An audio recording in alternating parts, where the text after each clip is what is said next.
नमस्कार, आज 24 अप्रैल है, दिन शुक्रवार और आप देख रहे हैं पटना समाचार। आइए जानते हैं बिहार की 30 फटाफट बड़ी खबरों को। मुख्यमंत्री कार्यालय से पूर्व मुख्यमंत्री नीतीश कुमार के करीबी अफसरों को हटाए जाने की चर्चा है। इस बीच मुख्यमंत्री सम्राट चौधरी ने प्रधानमंत्री नरेंद्र मोदी को कैबिनेट का ब्लूप्रिंट सौंपा। मुख्यमंत्री के जनता दरबार में जय श्री राम के नारे लगे, जहां भगवा पहने एक शख्स को देखकर मुख्यमंत्री मुस्कुराते नजर आए। इस बीच वीर कुंवर सिंह को नमन किया गया और तलवार भी लहराई गई। भोजपुरी अभिनेता पवन सिंह की पत्नी ज्योति ने भगवान से मां बनने की मन्नत मांगी। वह नाक तक सिंदूर लगाए नजर आई। यह सब ऐसे समय में सामने आया जब दोनों के बीच तलाक का मामला चल रहा है। बिहार सरकार 11 नए शहर बसाने की तैयारी में है। इन इलाकों में जमीन की खरीद बिक्री पर रोक लगा दी गई है। पहली कैबिनेट बैठक में सैटेलाइट टाउनशिप योजना को मंजूरी दी गई है। पटना में पूर्व मुख्यमंत्री नीतीश कुमार के पोस्टर लगाए गए, जिनमें 2 दशक की उपलब्धियों का जिक्र किया गया। पोस्टरों में महिला सुरक्षा, शिक्षा और आरक्षण जैसी योजनाओं को प्रमुखता से दिखाया गया। 3 मैच से पहले हम भी कार्टून देखते हैं। युवा खिलाड़ी वैभव सूर्यवंशी मैच से पहले कार्टून देखते हैं। उन्होंने भोजपुरी में कहा कि अगला मैच अच्छा करना है और अगला मुकाबला जीतना है।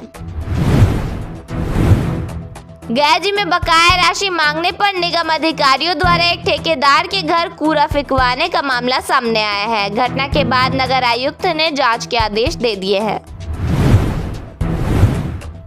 भोजपुर में एक शिक्षक की गोली मारकर हत्या कर दी गई। हमलावरों ने घेर कर वारदात को अंजाम दिया। मृतक की पत्नी ने कहा कि पड़ोसी ने पहले धमकी दी थी। समस्तीपुर में केनरा बैंक के एटीएम से लाखों रुपए की चोरी हुई। स्कॉर्पियो सवार बदमाशों ने गैस कटर से मशीन काटकर वारदात को अंजाम दिया। पूरी घटना सीसीटीवी में कैद हो गई है। मुजफ्फरपुर में स्कूल से लौट रही छात्रा के साथ दुष्कर्म का मामला सामने आया है। बाइक सवार बदमाशों ने उसे अगवा कर वारदात को अंजाम दिया। मामले में एक आरोपी गिरफ्तार किया गया है। पूर्णिया में वर्दी में रील बनाने पर महिला एसएचओ शबाना आजमी को सस्पेंड कर दिया गया है। पूर्णिया एसपी ने कहा कि चेतावनी के बाद भी सुधार नहीं होने पर यह कार्रवाई की गई। बक्सर का तापमान 44 डिग्री सेल्सियस के पार पहुंच गया है। बिहार के 6 जिलों में हीट वेव का अलर्ट जारी किया गया है, जबकि 5 जिलों में बादल छाए रहने की संभावना जताई गई है। मुख्यमंत्री सम्राट चौधरी की पहली कैबिनेट बैठक में 22 अहम एजेंडों को मंजूरी दी गई है। बैठक में पर्यटन, रोजगार, आईटी और शहरी विकास से जुड़े कई बड़े फैसले लिए गए हैं। बिहार में 11 नए ग्रीनफील्ड सैटेलाइट टाउनशिप विकसित करने की योजना को हरी झंडी मिली है। वहीं 75 आईटीआई संस्थानों को आधुनिक प्रशिक्षण केंद्र बनाने का फैसला हुआ है, जिससे युवाओं के लिए रोजगार के अवसर बढ़ेंगे। इसके अलावा आईटीआई पटना में रिसर्च पार्क और इंक्यूबेशन सेंटर के विस्तार को भी मंजूरी मिल चुकी है। पर्यटन को बढ़ावा देने के लिए तारापुर और बाबा हरिहरनाथ कॉरिडोर से जुड़ी योजनाओं को स्वीकृति दी गई है। साथ ही महिला पुलिस कर्मियों को स्कूटी और पुलिस बल के लिए मोटरसाइकिल देने सहित सुरक्षा और आपात सेवाओं से जुड़े प्रस्तावों पर भी मुहर लगी है। बिहार के सरकारी स्कूलों में पढ़ाई का तरीका बदलने वाला है। अब सरकारी स्कूलों को एआई की ट्रेनिंग दी जाएगी। इस आधुनिक तरीके से बच्चे भी जुड़ेंगे। शिक्षा विभाग की यह खास पहल मानी जा रही है। मौसम विभाग ने बिहार के 14 जिलों में हीट वेव का अलर्ट जारी किया है। इन इलाकों में दिन के समय गर्म हवाएं चलने की संभावना है। अगले 3 दिनों तक उत्तर पश्चिम, दक्षिण पश्चिम और दक्षिण मध्य बिहार के कई हिस्सों में अधिकतम तापमान 40 डिग्री सेल्सियस से ऊपर या सामान्य से 4 डिग्री अधिक रहने का अनुमान है। मौसम वैज्ञानिकों के अनुसार फिलहाल राज्य को अगले 7 दिनों तक गर्मी से राहत मिलने की कोई उम्मीद नहीं है। बिहार के 11 शहरों में जमीन की खरीद बिक्री पर रोक लगा दी गई है। नई सरकार की पहली कैबिनेट की बैठक बुधवार को हुई, जिसके बाद रोक लगा दी गई है। जानकारी के मुताबिक सम्राट चौधरी ने 11 शहरों के लिए मास्टर प्लान तैयार किया है और इसके लागू होने तक यह रोक लगी रहेगी। इन शहरों में पटना, सोनपुर, गयाजी, दरभंगा, सहरसा, पूर्णिया और मुंगेर शामिल हैं। जानकारी के मुताबिक यह रोक पूरे शहर पर नहीं बल्कि उन्हीं सीमित इलाकों में लागू रहेंगी जहां टाउनशिप विकसित की जानी है। इस प्लान के तहत सड़क, ड्रेनेज और सीवरेज सिस्टम बनेगा। रेजिडेंशियल और कमर्शियल जमीन का स्पष्ट बंटवारा होगा। साथ ही ट्रैफिक मैनेजमेंट और चौड़ी सड़कों का प्रावधान तथा park, open space, community area का विकास भी किया जाएगा। बिहार में छात्राओं की सुरक्षा को मजबूत करने के लिए मुख्यमंत्री सम्राट चौधरी की सरकार ने बड़ा फैसला लिया है। पुलिस दीदी अभया ब्रिगेड को अब स्कूटी और बाइक दी जाएंगी, जिससे वे स्कूल, कॉलेज के आसपास तेजी से गश्त कर सकेंगी। मुख्यमंत्री सम्राट चौधरी की पहली कैबिनेट बैठक में बड़ा फैसला लिया गया है। सोनपुर स्थित बाबा हरिहरनाथ मंदिर को काशी विश्वनाथ कॉरिडोर की तर्ज पर विकसित किया जाएगा। इस प्रोजेक्ट पर कुल 680 करोड़ रुपए खर्च किए जाएंगे। भागलपुर के जमालपुर किऊल रेलखंड पर 26 अप्रैल को 7 घंटे का मेगा ब्लॉक किया जाएगा, जिससे कई ट्रेनें रद्द और कई के समय में बदलाव किया गया है। यात्रियों को इस दिन सफर में परेशानी का सामना करना पड़ सकता है।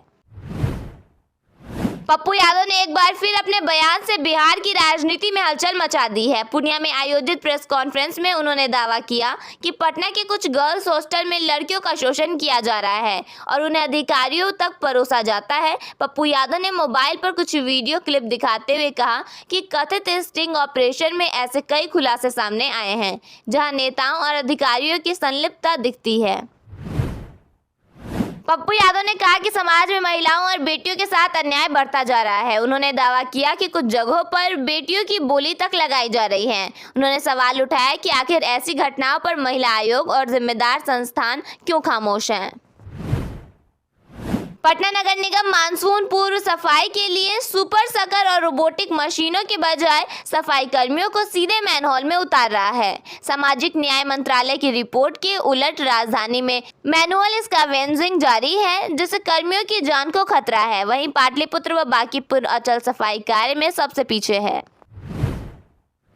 सामाजिक न्याय मंत्रालय द्वारा जारी रिपोर्ट के मुताबिक पटना 100% मैनुअल सफाई प्रथा से मुक्त घोषित किया गया है। सुप्रीम कोर्ट से भी मैनुअल सफाई पर रोक है। साथ ही शिवर लाइन की सफाई के दौरान निकलने वाली जहरीली गैसों से पीएमसी कर्मियों की पहले मौत भी हो चुकी है।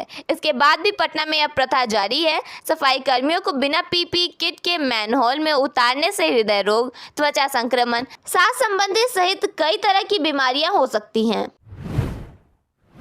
मुख्यमंत्री सम्राट चौधरी शुक्रवार को विधानसभा में विश्वास मत पेश करेंगे। इससे पहले डिप्टी सीएम विजय चौधरी ने दावा किया है कि वे मजबूती से विश्वास मत हासिल करेंगे। साथ ही उन्होंने यह भी कहा कि नई सरकार बनी है, लेकिन रास्ता वही पुराना वाला होगा। बगहा में सिंगल यूज प्लास्टिक के खिलाफ नगर परिषद का बड़ा एक्शन देखने को मिला। कई दुकानों पर छापेमारी की गई और प्लास्टिक जब्त किया गया। बिना लाइसेंस दुकानदारों को 3 दिनों का अल्टीमेटम दिया गया है। साथ ही नियम तोड़ने पर सख्त कार्रवाई की चेतावनी भी दी गई है। बिहार के कई जिलों में सड़कों का निर्माण किया जा रहा है। इस बीच पटना आरा सासाराम एनएच का निर्माण मई महीने से शुरू होगा। एनएचएआई और केंद्रीय सड़क परिवहन एवं राजमार्ग मंत्रालय से मंजूर सड़क परियोजनाओं की समीक्षा की गई, जिसके बाद यह फैसला लिया गया है। मुजफ्फरपुर के मुसहरी पंचायत में केंद्रीय विद्यालय खोलने की तैयारी शुरू कर दी गई है। इसको लेकर 5 एकड़ जमीन चिन्हित कर ली गई है। गरीब और मध्यम वर्ग के बच्चों को अब अपने जिले में ही बेहतर शिक्षा का मौका मिलने वाला है। गया जिले के डिहुरी गांव में भीषण आग लगने से करीब 1000 बीघा गेहूं की फसल जलकर राख हो गई। इस घटना के बाद किसानों में भारी आक्रोश है और वे मुआवजे व जांच की मांग कर रहे हैं। औरंगाबाद जिले के कुटुंबा प्रखंड मुख्यालय अंबा में एक घर से कीमती गहने और 1 करोड़ रुपए चोर लेकर भाग गए। घर में किसी के नहीं होने का फायदा चोरों ने उठाया और कीमती गहने और नगद ले उड़े। पुलिस फिलहाल मामले की जांच पड़ताल में जुटी है। सीसीटीवी कैमरे खंगाले जा रहे हैं।